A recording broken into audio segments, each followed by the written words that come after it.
Welcome to The Russell Show. Alright, welcome to The Russell Show. We're back. I know, I had this idea for The Russell Show. We never were going to do it. But now we're doing it, so F it. So, we're going to start off today with the YouTube video of the week, which is the world's largest museum inside Egypt's billion-dollar project. We're calling this the YouTube video of the week. The YouTube video of the week. If you haven't seen it, it's worth watching. The YouTube video of It's the the week. biggest pyramid in the entire world. It's called the Grand Egyptian Museum. I told President Mubarak I want to build the world's biggest museum. And he said, "What do you mean? You're crazy."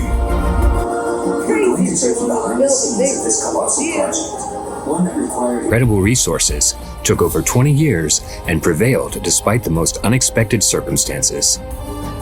It is an experience that you cannot have anywhere else. Located on the Giza Plateau on the outskirts of Cairo, the country's capital, the site is exceptional. It faces the world's most famous pyramids and has already reached legendary status, thanks to a one-of-a-kind technical and aesthetic feat. We are going to build the biggest damn museum in the world. The megastructure weighs more than 1.5. That's like the best part of the whole thing. Like, he's like, we're going to build the biggest damn museum. Yeah. Biggest damn museum in the world. Biggest damn museum in the world.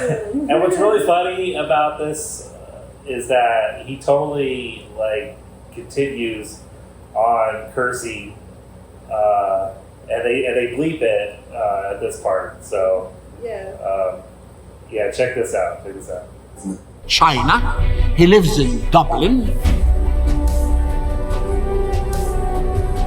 Oh yeah, this is the guy that was the architect that built Yeah. the world's largest museum. the biggest damn museum. He was selected from like 16,000 entries, and his choice was selected. But he definitely has like a cursing problem. Check this out. It was an interesting competition because very early during the competition, 1,600 people entered. So it's like, how do you get through all 1,600 entries? It's almost impossible. You can't compete with the pyramids. One of the main You can't bleep with the pyramids. Here, let's listen to it one more time. He totally says they bleeped out. You can't complete with the effing So pyramids. it's like, how do you get through all 1,600 entries? It's almost impossible. You can't compete with the pyramids. No. No, you can't compete with the effing pyramids. So, anyways, that's that one.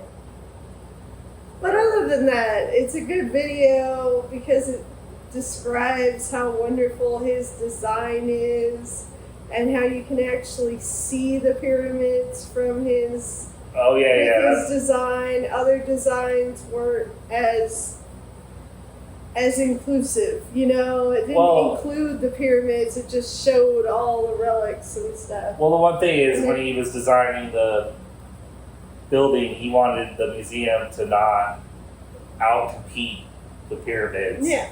And so he tried to make it a low profile, even though it's nothing but a pretty epic building. Yeah. So, anyways, that's the YouTube video of the week. I look forward to seeing this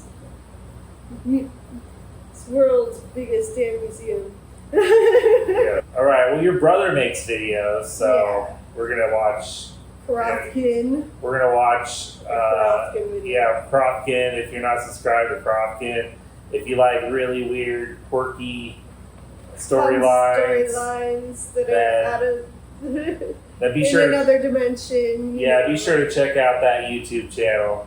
Yeah. And here we go. We're gonna react to it. Now considering permanently moving to Fantasia Springs, but there's one problem. What's the problem? They'll get taxed almost their entire retirement. Yeah, they're going from a place where things are super expensive to a place where things are literally pennies. Of course they're going to get taxed higher rates here. That's the cost of paradise. That actually made me wonder how much money we are actually taking home every year. Less than 100. Are we broke? We're rich in Fantasia Springs standards. To the rest of the world, yeah, we're broke. My parents are now considering me permanent. Yeah. So that's that video. Price for Paradise, yes. The price for paradise. And speaking of that, living here in Las Vegas, Las Vegas has some very low wages. So, in comparison of how much money people make here in Vegas, we're definitely rich. But in comparison to the rest of the country, we're broke. Probably, Yeah. Well, there's no state tax here. So that's a nice part, but, still have to pay taxes. Yeah. Oh, well, this next video, I don't even know what to say. It came out this week. It's called, did it come out this week? Tony Stark, I don't know if it came out this week. You found it. Tony Stark was never Iron Man, so let's check that out. Tony Stark was never really Tony Stark? No, I'm not joking. Just hear me out. Remember that scene in Endgame when Tony time travels to 1970 and meets his dad, Howard Stark? Howard says, "My wife's about to give birth any day now." Sounds normal, right? But Tony's official birth date is May 29th, 1970. That's almost 2 months later. So what's going on? And did you notice Tony's face in that scene? He looked confused, like something didn't add up. Now here's where it gets crazy. In the comics, Howard Stark had a secret son named Arno Stark. He was born with serious condition, so they hid him away. And instead, they adopted another baby. Someone brilliant, someone dangerous, someone not from this world. His name, Victor Von Doom. Yeah, Dr. Doom. What of the Tony Stark we know? I always thought it was really crazy, how they made him, look super young there. Yeah. The CGI. It's creepy, isn't it? Was actually Doom the whole time, and you know who kept that hidden? He Who Remains, the guy from Loki. He wrote the multiverse script. He made sure no Doom variant ever became a threat. So he turned this one into a hero, made him Iron Man. And just when he started figuring out time travel and the multiverse, he gets snapped. Now Loki's on the throne. Free will is back. And Doom, he might remember who he really is. Not Tony, but Victor. Victor Von Doom. Was Tony Stark ever real? Or has Doom been hiding in plain sight? Comment Doom is rising if you caught the truth. Tony Stark was never... Did you catch the truth, Tracy? I don't know. That was kind of weird. I thought it was earlier when we saw it briefly. I thought it was that Tony Stark knew that he was Dr. Doom. But it said, listening to it, it said that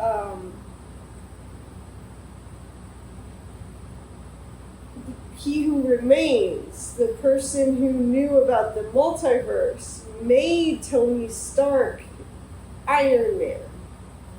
He was the one that made sure Dr. Doom wasn't a threat in this universe. So, that's so weird. I'm glad somebody gets it, because I watched the video and it's like, woo, right over my head. Right. Because in the comic, it's Marvel. It's confusing it's its own universe. It's not even, it's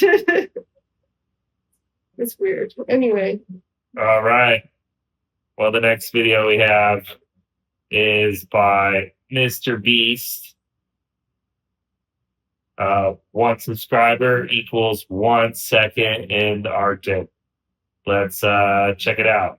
Every single time one of you subscribes, he will spend an extra second in the Arctic. I have no survival skills at all. We're being dead serious. He's about to get on a plane, and if enough of you subscribe, he could spend a month in the Arctic. I dare you. I'll spend a year there if I have to. So, you get the point. For every 1 subscriber, this guy has to spend 1 second in the Arctic. And in the end, how many people subscribed? I don't know. You can tell me. 180,000 new subscribers, which was equivalent to 50 hours. That's 60 times 60 times 50. So he had to spend 50 hours in the Arctic, far less than Mr. Beast's goal of 1 month of torturing this man. But which is good. I'm glad this guy didn't have to spend that long in the Arctic, but still got Mr. Beast a bunch of new subscribers because these people, I don't know. now I don't subscribe to Mr. Beast because of his name. You know, Mr. Beast, you know, some people think he could be the Antichrist because, you know, the Antichrist is called the Beast. So is Mr. Beast the Antichrist? Is Mr. Beast actually the Antichrist? Check this out. In a recent video, Mr. Beast cured 1,000 people of their blindness, a miracle Jesus performed. Also, along with his name literally being Beast, Mr. Beast's logo looks like a leopard, which is exactly what the Bible tells us that the beast in the end times will look like. And to make matters worse, Mr. Beast was born in 1998, which as we all know is 666 times 3, the devil's number. Well-meaning YouTuber or Antichrist? You decide. Is this? Yeah. I think it's confirmed. I think it's confirmed that Mr. Beast is the Antichrist. Or maybe he knows all this stuff and he's using it to his advantage, you know? Or maybe he did a deal with the devil. I don't know. All right. This next stupid video. The real Trump prophecy, open your eyes. This is trending this week. I really like this whole stupid conspiracy where Donald Trump has some kind of connection with Back to the Future and Donnie Darko. I think stupid conspiracy theories like this are like hilarious. So we're just going to watch the first 3 minutes and 23 seconds of this together. Just to get the... So specific. So let's... Question. Why is Donald Trump's entire life surrounded by the number 88? I don't know. Look, I think I ate too many tacos last night. My stomach is like, ugh, right now. Trump Plaza was on 88 Morgan Street. 88 Morgan, formerly known as the Trump, built by none other than Donald Trump. Trump says he collected $88 billion in tariffs. So we've taken in $88 billion in tariffs. Isn't that a beautiful thing? That poor man, I got some burns or something. No, he's got Lego. Oh, is that what it is? Yeah, oh. That's what Lego does. Oh. The pigment in your skin goes away. Oh, wow. It's terrible. Yeah. Trump was indicted with 88 criminal charges. Donald Trump, of course, is facing 88 criminal charges in 4 cases. He received 88 military endorsements. In an open letter, 88 retired military generals and admirals pledged their support for Donald Trump. During the campaign, Trump asked everyone to text a code that started with the number 88. And if you want to help, text vote to 88022. Trump first teased running for president on the Oprah Show in 1988. Video that's gone viral of Donald Trump in 1988. I know people have talked to you about whether or not you want to run. Would you ever? I would never want to rule it out totally because I really am tired of seeing what's happening with this country. What was he tired of seeing what was happening?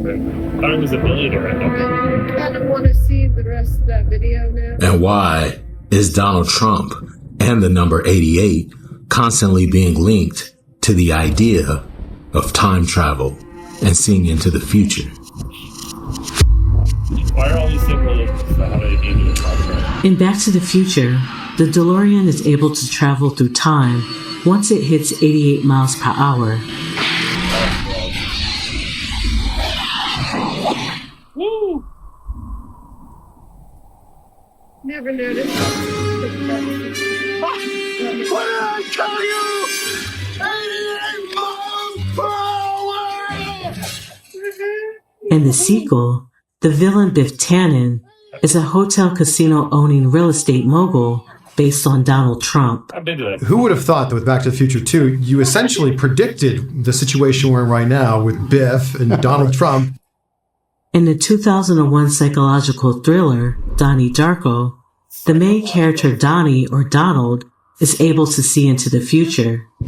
this character, Donald, is also obsessed with the sequence of numbers, which all add up to 88. Is he really obsessed with those numbers? They just ended up on his arm. There are key scenes in this film that highlight a pattern between Donald, the number 88, and advanced foreknowledge of the future. Yep. Because he had a It's confirmed. It's confirmed. 88. There it is. There it is. That's confirmation. Donald, 88. Wing. Yeah. Why is Wing? No, the win was the pharmacy.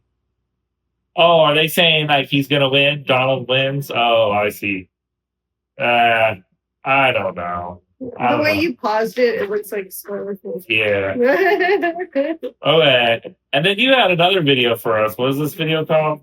Oh, I was just scrolling, getting ready. So, Make sure you talk louder so people can hear you. no. All right. This is called This Is So Funny, I Can't Stop Laughing. Issued 2 days ago. Yeah. It's trending on YouTube. This is not my first recession, so I'm going to explain the Circuit City grift to you, okay?